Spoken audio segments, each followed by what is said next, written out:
Finally, I'm running out of diplomatic language for the deliberate targeting of civilians in Tigray, Ethiopia.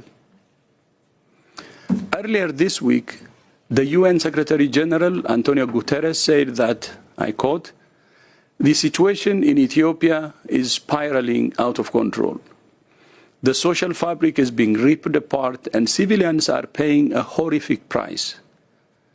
Hostilities in Tigray must end now, including the immediate withdrawal and disengagement of Eritrean armed forces from Ethiopia."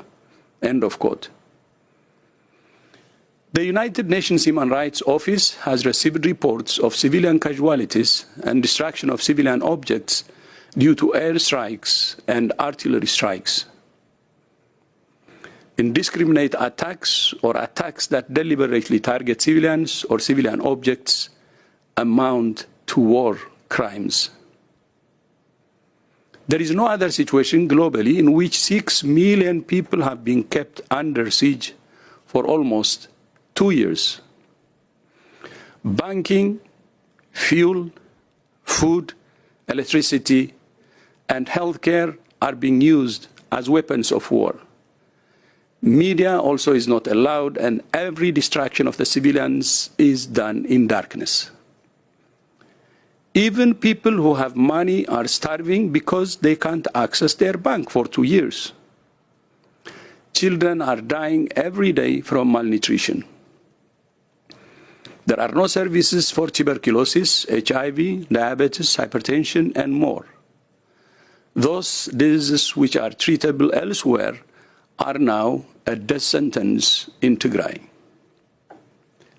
Yes, I'm from Tigray, and yes, this affects me personally. I don't pretend it doesn't. Most of my relatives are in the most affected areas, more than 90% of them. But my job is to draw the world's attention to crises that threaten the health of people wherever they are.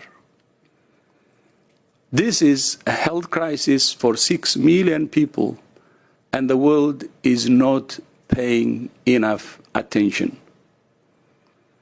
I urge the international community and the media to give this crisis the attention it deserves. There is a very narrow window now to prevent genocide.